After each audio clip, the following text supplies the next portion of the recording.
Salut à tous les fans des pros de la souris et bienvenue dans cette nouvelle vidéo. Donc d'abord, comme d'habitude, je remercie tous les gens qui nous ont écrit des quatre coins du monde. Merci, merci, merci, ça fait chaud au cœur. Et puis, n'hésitez pas à nous laisser vos commentaires sur notre site, bien sûr, pro-souris.fr, plus précisément sur notre blog. Alors, aujourd'hui, on va aborder une nouvelle leçon. Aujourd'hui, qu'est-ce qu'on va voir? On va voir Photoshop, le logiciel incontournable, et qu'on présente plus, le logiciel de retouche photo par excellence, j'ai nommé Photoshop, Adobe Photoshop.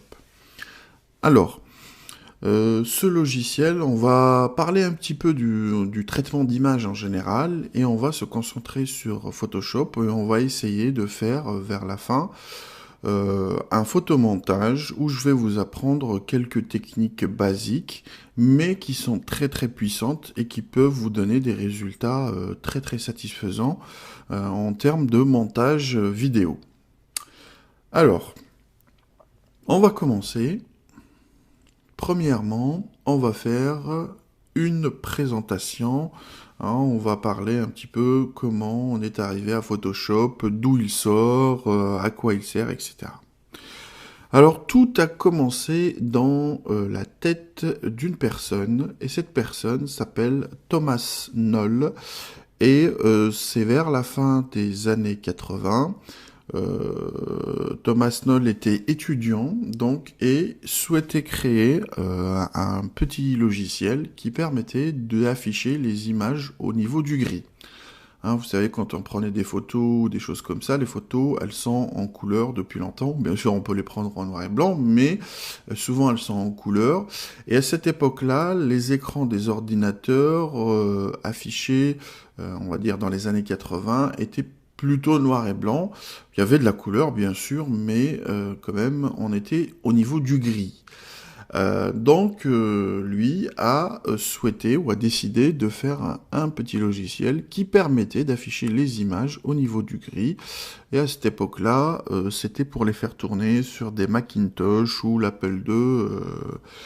Si vous voulez, si vous vous intéressez à cette époque ou à l'évolution des ordinateurs, je vous invite aussi à aller voir notre vidéo pour les PC et les Mac, l'histoire du PC et du Mac, qui est disponible sur la chaîne et sur le site, bien sûr.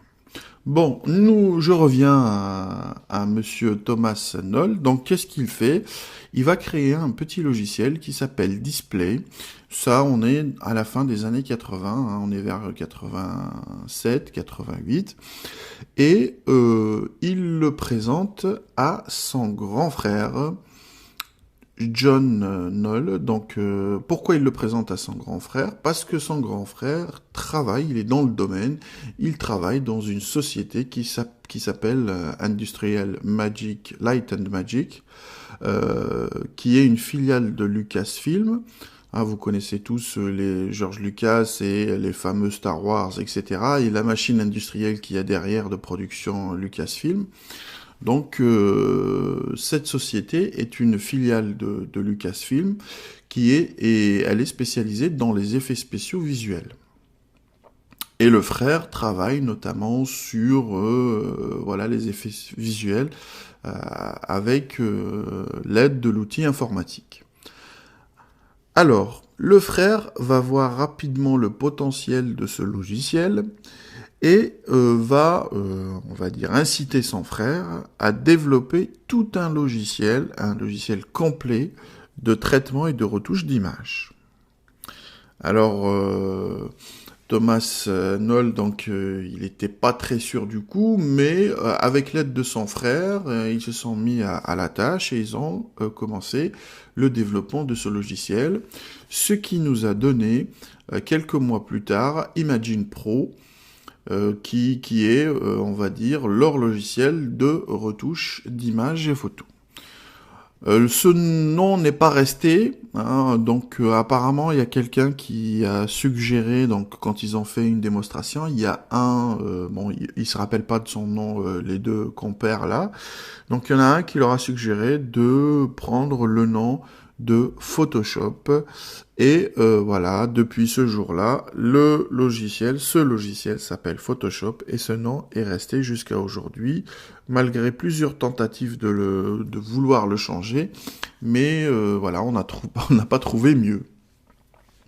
Bon, je passe très rapidement sur l'histoire, hein, je rentre pas dans les détails, c'est juste histoire d'évoquer voilà ce qui se passe, ce qui s'est passé, bien sûr.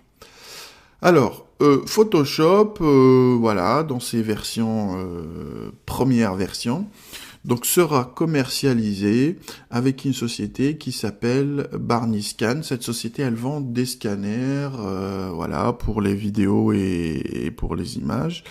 Et donc, sous licence, en fait, il reste toujours la propriété des frères Knoll, mais sous licence, donc il va être commercialisé et il va vendre environ 200, il va en vendre 200 unités de ce logiciel. Alors, lors d'une présentation aussi, ce logiciel Photoshop va intéresser Apple. Hein, donc Apple, à l'époque, voilà, c'était un peu la fin de l'âge d'or, mais c'était quand même, voilà, c'était à l'époque une grosse boîte avant qu'elle sombre et qu'elle reprenne renaissance 10 ans après. Donc là, on est dans la fin des années 80, hein, milieu-fin des années 80. Et Microsoft décide de mettre ce logiciel dans ses Macintosh et dans ses Apple II. Et donc, c'était un contrat sous licence aussi. Voilà. Après, donc, Apple a passé la main à la société Adobe, ou en anglais Adobe, donc qu'on connaît tous aujourd'hui, qui commercialise jusqu'au jour d'aujourd'hui ce fameux logiciel de retouche d'image. Et on voit ici, je vous ai mis plusieurs icônes de l'évolution, hein, qui montrent l'évolution de toutes les versions connues d'Adobe Photoshop. Hein, on est passé de la version 0 quasiment, la 1, la 2, jusqu'à la 7. Après, on est rentré on a changé d'appellation. Adobe a décidé de changer d'appellation et intégrer le tout dans une espèce de suite de logiciels qui s'appelle les Creative Suite. Donc, on a Creative Suite, Creative Suite 2, Creative Suite 3, etc. Les fameux CS. Et aujourd'hui, on est à la version 6. D'accord, à l'heure où je vous parle, on est à la version 6 et la démonstration tout à l'heure, on va la faire avec cette version-là. Alors, passons maintenant au traitement d'image d'une manière générale. Alors, pour comprendre le traitement d'image, en fait, on va traiter l'élément basique d'une image, hein, l'élément, le plus petit élément, on va faire des opérations dessus. Et si on combine toutes les opérations sur tous les éléments de base d'une photo, c'est ce qu'on appelle le traitement d'une image. Alors, quel est cet élément basique? Eh bien, c'est le pixel. Vous entendez ce mot un peu partout, pixel, résolution, etc. Et bien là, on va essayer d'éclaircir un peu tout ça. Alors, prenons une photo. Allez, je prends une photo de Zidane, Zizou. Donc, pourquoi j'ai pris Zizou? Parce qu'il est connu mondialement. Donc, voilà, c'est ça, il est interfrontière. Hein. Et je fais un zoom. On va prendre une région, et on va zoomer cette région. On va l'agrandir. Et là, vous voyez bien ces fameux carreaux qu'on voit pas ici dans l'image originale. Et qu'on voit ici, parce qu'on a zoomé, on a agrandi notre image, on voit ces fameux carreaux là. Donc, et chaque carreau là va représenter un pixel. Alors, ce pixel, alors on va zoomer encore une fois pour vous donner encore plus de détails. Hop, je vais prendre une partie, je vais prendre le nez et un peu la joue. Hop, je vais les agrandir. Et vous voyez ici, donc, que c'est des pixels. Ici, on a des carrés, tac, et chaque carré contient une couleur et une seule couleur. Voilà. Et là, c'est un plan détaillé, et vous voyez un pixel ici, ce carré, c'est par exemple un pixel. Alors, ce pixel a des propriétés. La première propriété de ce pixel, c'est ses dimensions, sa taille, si vous voulez.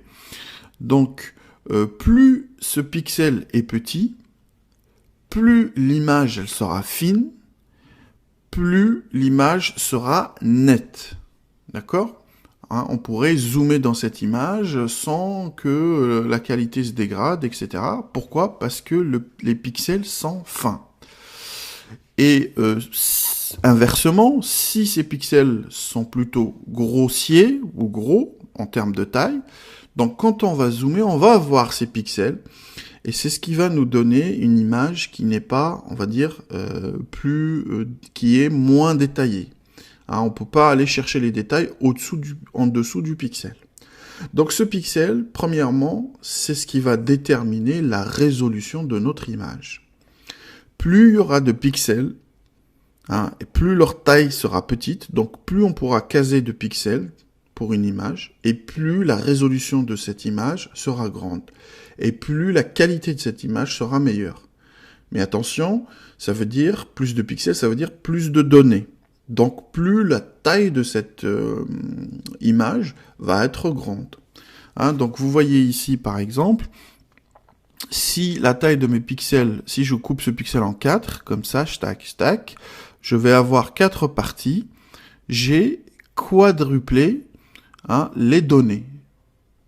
Là, j'ai que ce carré, là, je vais avoir 4 à la place.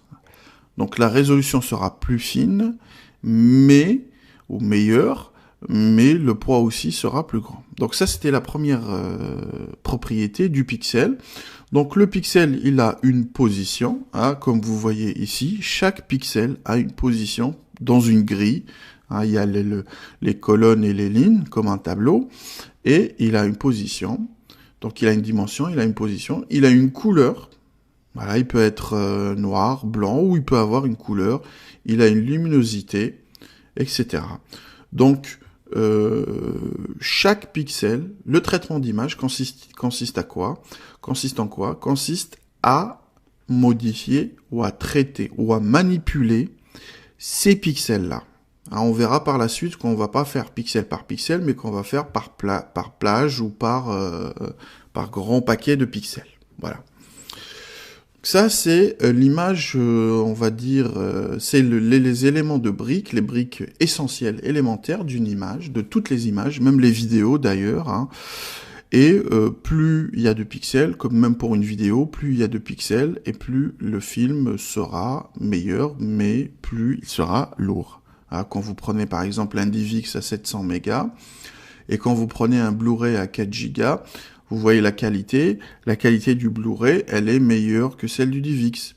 Et si vous prenez par exemple un Blu-ray, c'est encore plus, hein, et la taille n'est pas pareille, elle est encore plus grosse.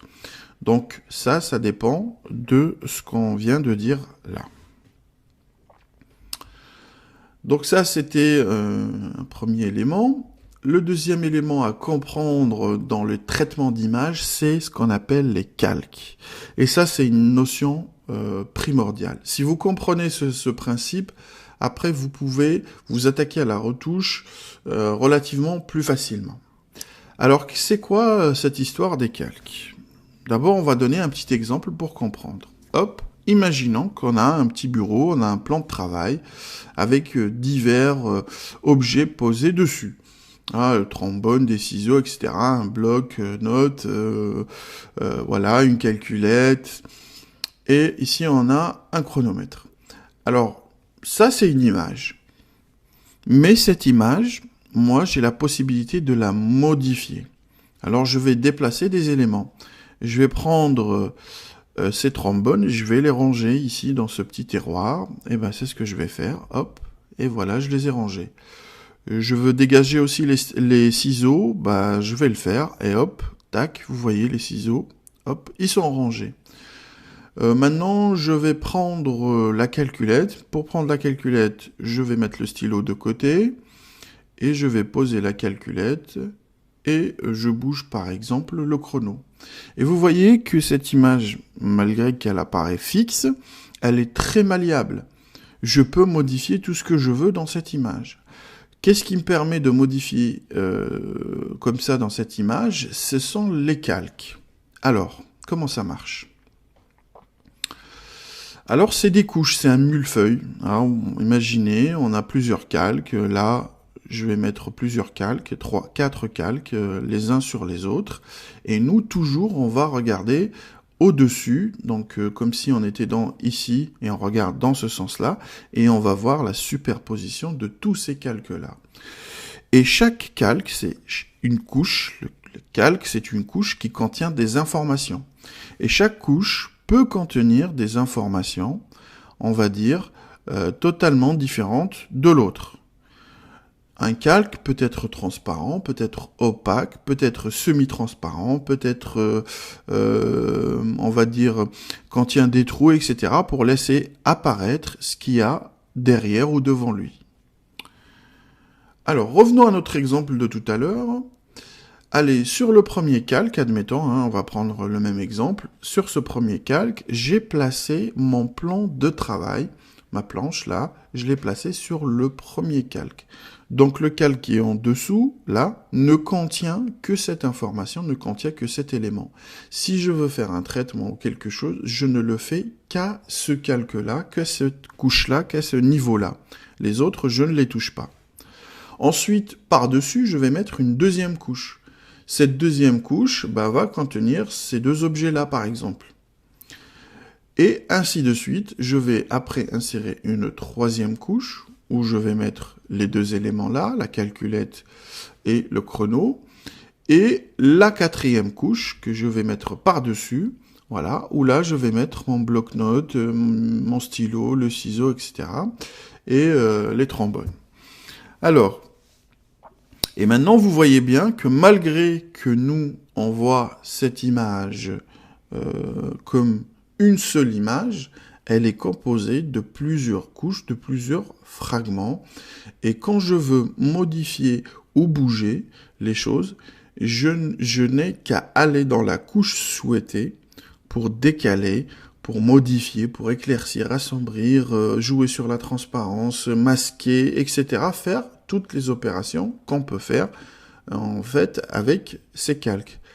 Donc le calque, chaque calque va contenir des pixels, comme on a vu tout à l'heure, un groupe de pixels, et ce groupe de pixels, on peut le modifier individuellement par calque.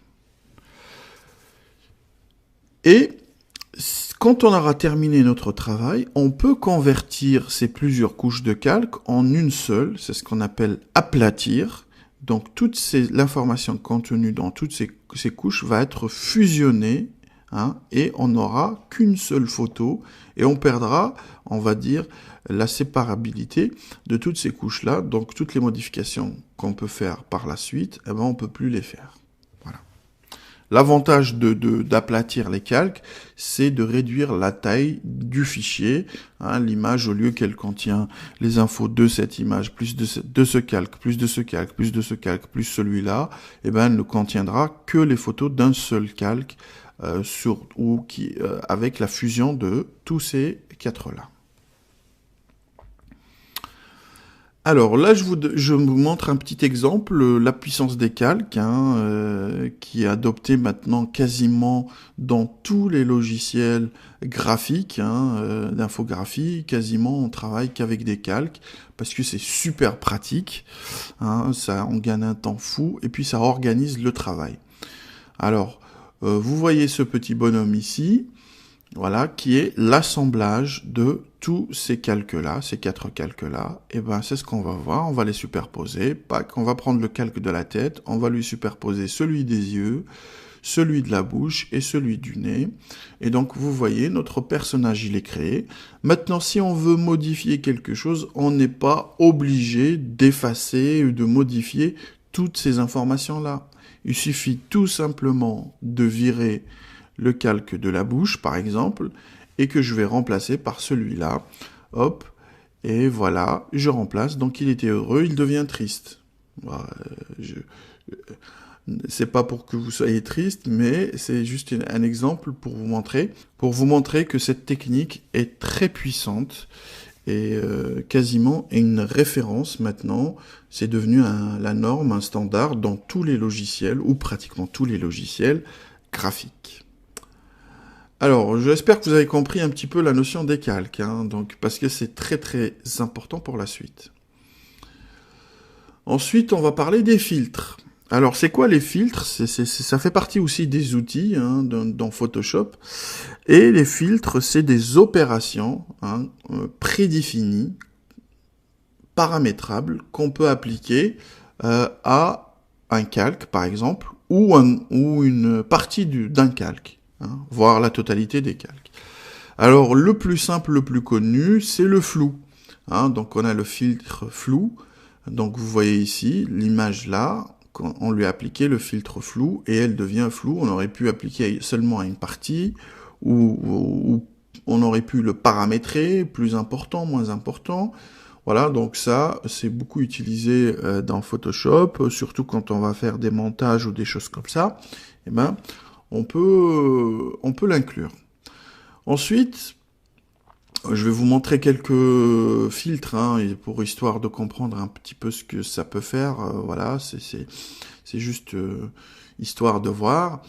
Alors, on a ici le filtre halo. Hein, vous voyez ici comme si il y avait un objectif avec un reflet du soleil sur la photo. On peut placer ce halo où on veut. Voilà, c'est joli. Ça peut rajouter un certain effet sur vos photos. Donc, voilà. Ce filtre-là, c'est le filtre qui va transformer ou recomposer notre image en petits briques ou petits cubes. Et là aussi, il est paramétrable. On peut paramétrer la grosseur, on peut paramétrer le relief, on peut paramétrer plusieurs choses. Et vous voyez, ça, c'est d'un simple clic. Hein.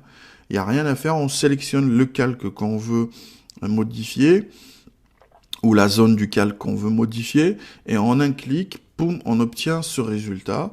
On a d'autres calques aussi, par exemple, comme celui-là, hein, qui va faire une petite déformation, hein, comme si notre bonhomme était à la surface de l'eau, par exemple, ou voilà, il y en a tellement. Il y en a qui sont gratuits, inclus dans Photoshop, donc vous n'aurez plus qu'à cliquer dessus. Il y en a d'autres qui sont payants. Il y a des sociétés maintenant qui sont spécialisées là-dedans. Hein, vous pouvez acheter, par exemple, un filtre pour avoir tel ou tel effet. Alors, voilà. Donc ça fait partie aussi des outils de Photoshop et de traitement d'images. On a les outils les plus basiques. Hein, on a des outils plus basiques qui existent depuis le début. Et c'est eux qui vont nous permettre un peu de travailler d'une manière artisanale, d'être plus précis.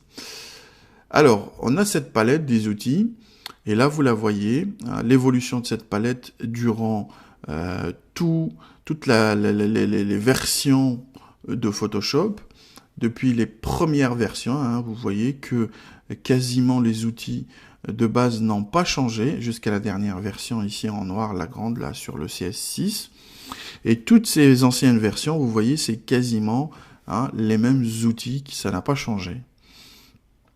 On a les outils de sélection, on a la baguette magique, on a le pot de peinture, le dégradé, la pipette, la gomme, voilà, la plume, l'aérographe, etc., le tampon. Voilà, on a tous ces outils qui sont ici aujourd'hui.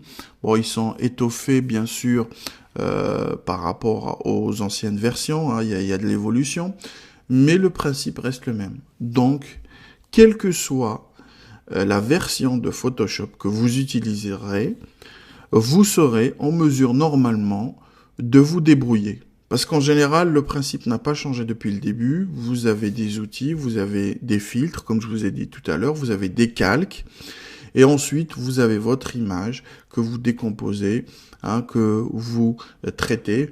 Vous pouvez même la traiter pixel par pixel.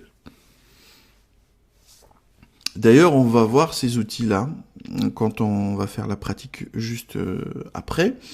On va faire quelques manipulations sur ces outils-là, du moins les plus, on va dire, utilisés et les plus fréquemment utilisés. On continue. Et là, on va passer aux travaux pratiques. Alors, on va passer aux travaux pratiques, comme toujours. Je vous demanderai de vous concentrer. Donc, Photoshop est pas très compliqué. Il y a beaucoup d'options, il y a beaucoup de paramétrages. C'est vrai que pour quelqu'un qui n'est pas initié, c'est la jungle. Même des fois, pour quelqu'un qui a l'habitude de travailler avec Photoshop, des fois, il n'arrive pas à trouver, on va dire, une fonctionnalité qu'il utilise rarement. Il est obligé d'aller chercher un peu à gauche, à droite, voilà, pour la retrouver. Bon, moi, j'ai beaucoup utilisé les anciennes versions de Photoshop, pas la dernière, bon, puisque je fais de moins en moins de montage photo. Mais voilà, je vais essayer de vous montrer quelques techniques de base pour faire de très beaux montages crédibles. Hein. Vous pouvez les montrer à vos amis, à votre famille, à vos collègues, et vous la pétez un petit peu. Alors, qu'est-ce qu'on va faire concrètement? On va prendre des photos, voilà, de personnes célèbres de préférence. On peut prendre celles des amis, mais faites attention après de vous fâcher avec eux. On va prendre des photos libres de droit et on va essayer de faire un photomontage. Hein, ici, on a la photo du joueur de Paris Saint-Germain, Zlatan, du président Hollande, de Sarkozy. Ici, c'est le pupitre pendant les élections en 2012 de François Hollande, donc un pupitre vide. On va essayer de faire un petit montage avec tous ces éléments-là pour avoir quelque chose dans ce sens-là. Voilà, donc là, qu'est-ce qu'on a fait? On a pris le corps de Zlatan et on a incrusté le visage de François Hollande dessus. Voilà, on a pris Sarkozy. Ah, vous voyez, il y a de la retouche ici, je vais vous la montrer, peut-être qu'on la voit pas là, mais il y a plusieurs retouches. Je vous expliquerai comment détourer des objets, hein, faire un détourage précis, net et rapidement. Comment incruster les masques de fusion, voilà, on travaillera avec beaucoup d'outils et je vous montrerai beaucoup de choses. J'enlèverai même l'écriture ici, on va essayer de la changer, ou celle-ci, ou voir les deux. Bon voilà, on va s'éclater. Le photomontage, pour qu'il soit réussi, il faut qu'il soit marrant. Il faudrait rajouter une petite touche d'humour. Voilà, donc bon, ici, bon, j'ai fait, voilà, j'écris « Moi, président, je marquerai un but à chaque match », point d'interrogation, donc en faisant référence à Zlatan qui marque un but a priori à chaque match, et qu'on attend toujours de voir les buts de François Hollande atteindre ses buts, quoi. Donc voilà, et puis bon, Sarkozy, l'ironie sur le Fouquet's, le restaurant du Fouquet's, voilà, il aime bien le luxe, donc voilà, un petit pic ironique, mais on est toujours gentil, mais il faudrait, voilà, faire un petit truc assez rigolo pour que le photomontage soit marrant. Allez, on va attaquer sans attendre.